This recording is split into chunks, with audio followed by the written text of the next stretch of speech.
আসসালামু আলাইকুম। তো ছোট্ট একটি পার্সেল আমি মোহাম্মদপুর থেকে পিক আপ করলাম। এই পার্সেলটা নিয়ে আমাকে যেতে হবে লালবাগ কেএফসির এখানে। তো আমি কত কিলোমিটার রাইড করলাম এবং এই পার্সেলের ডেলিভারি চার্জ কত টাকা পাবো, ভিডিও শেষে পার্সেলটা রিসিভারের হাতে পৌঁছে দিয়ে তারপর আপনাদের সাথে শেয়ার করব। আর হ্যাঁ, আজকের ভিডিওতে আপনাদের সাথে শেয়ার করব পাঠাও সেফটি কভারেজ নিয়ে। পাঠাও যে আমাদের প্রতিটা ট্রিপে 10 টাকা করে সেফটি কভারেজ নিয়ে থাকে, এটা কি কারণে নিয়ে থাকে এবং এটা নেওয়ার বেনিফিটসটা আসলে আমাদের রাইডারদের জন্য কি ভালো না খারাপ, এই বিষয়টা নিয়ে আজকের ভিডিওতে আপনাদের সাথে শেয়ার করব। সুতরাং আপনাদেরকে অনুরোধ করব ভিডিওটি সম্পূর্ণ মনোযোগ সহকারে শেষ পর্যন্ত দেখবেন। ভিডিও সম্পূর্ণ না দেখে কেউ আজে বাজে মন্তব্য করবেন না।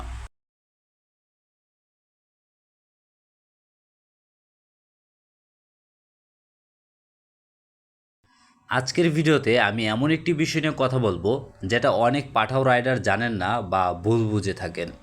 অনেকেই দেখেন যে পাঠাও পার্সেল বা ডেলিভারিতে প্রতিটি ট্রিপে 10 টাকা করে কাটা হয়।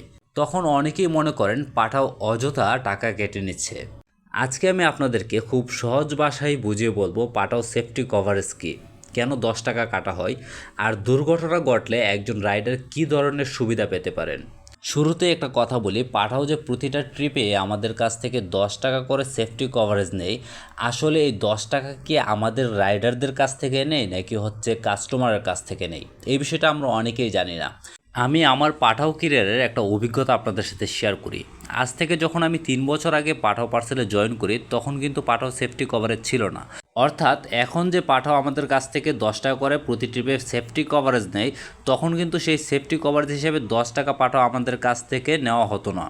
সপ্তাহে প্রায় 2 থেকে 3 দিন আমি একটি পার্সেল পুরান ঢাকা থেকে মোহাম্মদপুর নিয়ে যেতাম এবং এটা সব সময় ডেলিভারি চার্জ আসতো 150 টাকা। কিন্তু সেফটি কভারেজ চালু হওয়ার পর থেকেই দেখলাম ওই সেম পার্সেলেই সেম লোকেশনে আপনার হচ্ছে 160 টাকা আসা শুরু হলো। সেফটি কভারেজ চালু হওয়ার পর আমি যখন ওনার কাছ থেকে একদিন পার্সেল পিক আপ করতে গেলাম তখন উনি আমাকে বলল সবসময় আমি 150 টাকা দিই, এখন 160 টাকা কেন অ্যাপে আসে। তখন ওই কাস্টমারকে আমি পাঠাও সেফটি কভারেজ সম্পর্কে বুঝিয়ে বললাম। সুতরাং আশা করি আপনারা বিষয়টা ক্লিয়ার হয়েছেন যে পাঠাও যে 10 টাকা করে আমাদের কাছ থেকে সেফটি কভারেজ নেই সেটা আসলে আমাদের কাছ থেকে নেয় না, আমাদের মাধ্যমে নেই, কিন্তু কাস্টমারের কাছ থেকে নেই। অথচ এই 10 টাকা কিন্তু আমাদের জন্যই নিয়ে থাকেন। ধরুন আপনি একজন পাঠাও রাইডার, প্রতিদিনের মতো পার্সেল ডেলিভারি করতে বের হয়েছেন, সব কিছু ঠিকঠাক চলছিল, কিন্তু হঠাৎ রাস্তায় একটি দুর্ঘটনা ঘটে গেল। এমন পরিস্থিতিতে কি হবে? চিকিৎসার খরচ কে দেবে? আপনার আয়ের উৎস বন্ধ হয়ে গেলে তখন কি করবেন? এই বিষয়গুলো মাথায় রেখেই পাঠাও তাদের রাইডারদের জন্য সেফটি কভারেজ প্রোগ্রাম চালু করেছেন। এখন প্রশ্ন হলো, এই সেফটি কভারেজের জন্য টাকা কোথা থেকে আসে? এর উত্তর আমি আপনাদেরকে একটু আগেই দিয়েছি। পাঠাও প্রতিটা ট্রিপেই কাস্টমারের কাছ থেকে 10 টাকা করে বেশি নেই এবং এই 10 টাকা করে সেফটি কভারেজ ফান্ড হিসাবে রাখে। এই টাকার উদ্দেশ্য মূলত ব্যবসা করা নয়, বরং রাইডারদের জরুরি সময়ে আর্থিক সহায়তা দেওয়া।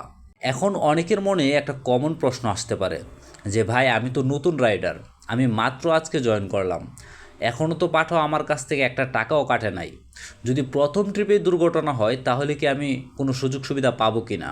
হ্যাঁ, অবশ্যই আপনি পাবেন। পাঠাও সেফটি কভারেজের সবচেয়ে ভালো দিক হচ্ছে এটা। ধরুন আপনি আজকে অ্যাকাউন্ট চালু করছেন, প্রথম ট্রিপ পেয়েছেন, কিন্তু দুর্ঘটনাবশত সেই প্রথম ট্রিপে একটা দুর্ঘটনা ঘটে গেল। আপনার কাছ থেকে হয়তো এখনও একটি টাকাও পাঠাও সেফটি কভারেজ হিসাবে কাটে নাই। তারপরও পাঠাও আপনাকে কভারেজ দিতে পারে যদি আপনি তাদের নির্ধারিত শর্তগুলো পূরণ করেন। কারণ এই সুবিধাটা ব্যক্তিগত জমা টাকার উপর নির্ভর করে না, এটা পুরো রাইডার কমিউনিটির নিরাপত্তার জন্য তৈরি করা একটি সাপোর্ট সিস্টেম। এখন আপনাদের অনেকের মনে একটা প্রশ্ন আসতে পারে যে দুর্ঘটনা ঘটলে কত টাকা পর্যন্ত আসলে আমরা সাহায্য পাবো এই সেফটি কভারেজ থেকে। আমি যতটুকু জানতে পেরেছি পাঠাওয়ার নীতিমালা ও শর্ত অনুযায়ী একজন রাইডার সর্বনিম্ন 5,000 টাকা থেকে শুরু করে সর্বোচ্চ 1 লক্ষ টাকা পর্যন্ত চিকিৎসা সহায়তা পেতে পারে। এখন কথা হচ্ছে, কোম্পানি আমাদেরকে কী পরিমাণ টাকা দিতে পারেন চিকিৎসার জন্য, এটা আসলে আমাদের যে দুর্ঘটনার ধরন বা চিকিৎসার কাগজপত্র এবং যাচাই বাছাইয়ের উপর ডিপেন্ড করে। ওনারা হয়তো বা একটা পরিমাণ নির্ধারণ করে আমাদেরকে দিবেন। দেখেন, আমরা হয়তো বা অনেক সময় ভাবি যে আসলে আমার কিছু হবে না, কিন্তু বাস্তবতা হচ্ছে দুর্ঘটনা কিন্তু বলে কয়ে আসে না। রাস্তায় যতই আমরা সাবধানে চলাফেরা করি না কেন বা সাবধানে সাইকেল চালাই না কেন, অন্য কারো ভুলের কারণে হইলেও কিন্তু দুর্ঘটনা ঘটতে পারে। তাই এই সেফটি কভারেজ একজন রাইডারের জন্য অনেক বড় একটা নিরাপত্তা।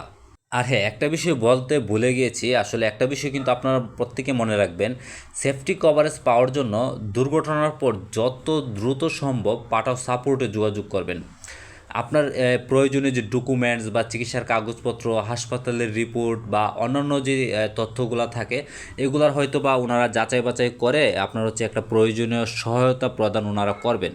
দেখেন, আমি আবারও ক্লিয়ার করি বিষয়টা, 10 টাকা কিন্তু আমাদের কাছ থেকে পাঠাও কোম্পানি নেয় না, 10 টাকা নেয় মূলত হচ্ছে কাস্টমারের কাছ থেকে।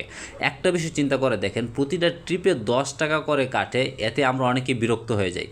কিন্তু একটু চিন্তা করে দেখেন, একদিন যদি কোনো একটা বড় বিপদ আসে, আল্লাহ এমন কাজ না করুক, তারপরও যদি কোনো একটা বড় বিপদ আসে, তখন এই কভারেজই কিন্তু হতে পারে আপনার সবচেয়ে বড় সহায়তা।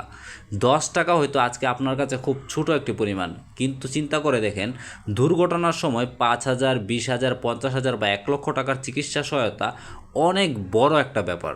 তো আশা করি পাঠাও সেফটি কভারেজ সম্পর্কে আপনাদের একটু হলেও আইডিয়া হয়েছে, বা আপনারা যারা ভুল বুঝতেন যে পাঠাও আপনাদের কাছ থেকে টাকা কেটে নেই, আশা করি এই বিষয়টা আপনারা ক্লিয়ার হয়েছে যে পাঠাও আপনাদের কাছ থেকে না, মূলত কাস্টমারের কাছ থেকে 10 টাকা নিয়ে থাকে।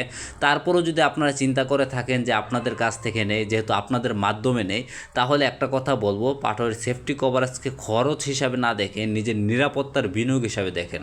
তো ভিডিওটি আর বড় করব না, ভিডিওটি শেষ করে দেব। তার আগে আপনাদেরকে বলে রাখি, আপনারা যারা হচ্ছে অলরেডি পাঠাওয়ের সাথে আছেন, পাঠাওয়ে পার্সেলে কাজ করছেন বা পাঠাও ফুডে কাজ করছেন, আপনাদেরকে বলবো আমার ইউটিউব চ্যানেলটা ভিজিট করবেন, আমার চ্যানেলের ভিডিওগুলো দেখবেন, আর তাহলে আপনারা আইডিয়া নিতে পারবেন যে আসলে ঢাকা শহরের কোন কোন এরিয়াগুলোতে পার্সেল রিকোয়েস্ট বেশি পাওয়া যায়, বা কোন সময় কাজ করলে বেশি টাকা ইনকাম করতে পারবেন, বা পাঠাও যদি নতুন কোনো কিছু আপডেট করে সেই বিষয়গুলোও কিন্তু আমি ভিডিওর মাধ্যমে আপনাদেরকে জানিয়ে থাকি।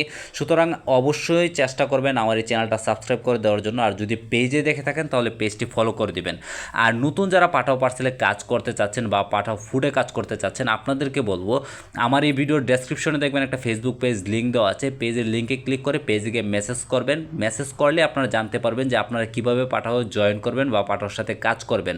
আর যারা অলরেডি ফেসবুক পেজে ভিডিওটি দেখছেন, আপনাদেরকে বলবো পেজে মেসেজ করুন, মেসেজ করলে আপনারা পাঠাও জয়েন হয়ে যেতে পারবেন। আর সবশেষে বলবো, কিছু লোক আছে যারা কিনা হচ্ছে আমার ভিডিওতে বাজে কমেন্টস করে, তারা আসলে মূলত হচ্ছে, অনেকে এদের মধ্যে পাঠাও পার্সেলে কাজ করে, এটা সত্য, কিন্তু তারা চায় না যে নতুন কোনো রাইডার জয়েন হোক। নতুন কোনো রাইডার জয়েন হলে হয়তো তারা চিন্তা করে তাদের পার্সেল রিকোয়েস্ট কম আসবে, কিন্তু বাস্তবতা হচ্ছে আল্লাহ পাক যার রিজিক যতটুকু লিখে রেখেছে সে ঠিক ততটুকুই পাবে। আবার অন্য কোম্পানিরও কিছু লোক আছে যারা কিনা হচ্ছে এখানে এসে বাজে কমেন্টস করে, যাতে করে কমেন্টসগুলো দেখে কোনো নতুন রাইডার পাঠাওয়ার সাথে কাজ না করে। তো আমি জাস্ট বলবো, আপনারা যারা পাঠাও পার্সেলে কাজ করবেন, আপনারা জয়েন করেন, আপনারা কাজ করেন। আপনার যদি ভালো মনে হয় তাহলে আপনি কাজ কন্টিনিউ করবেন, যদি ভালো মনে না হয় আপনি কাজ করবেন না, এটা সম্পূর্ণ আপনার ইচ্ছা। পাঠাও কখনো আপনাকে কল দিয়ে জিজ্ঞেসও করবে না যে আপনি আজকে কেন কাজে আসলেন না, কেন হচ্ছে আপনি আজকে কাজ করবেন না।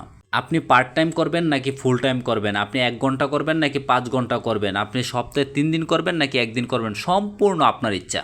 সুতরাং সব প্রশ্নের উত্তর একটাই, পাঠাও যেহেতু আপনার সময়ের উপর বা আপনার স্বাধীনতার উপর আঙ্গুল তুলে না, সুতরাং আপনি কেন কোম্পানির উপর আঙ্গুল তুলবেন? আপনার ভালো লাগলে আপনি কাজ করবেন, ভালো না লাগলে আপনি কাজ করবেন না। তো যাই হোক, পার্সেলটা নিয়ে অলরেডি রিসিভারের লোকেশনে চলে আসছি। আমি কেএফসির নিচে এসে আমি রিসিভারকে কল দিলাম, উনি বললো একটু সময় ওয়েট করতে, উনি আসছে।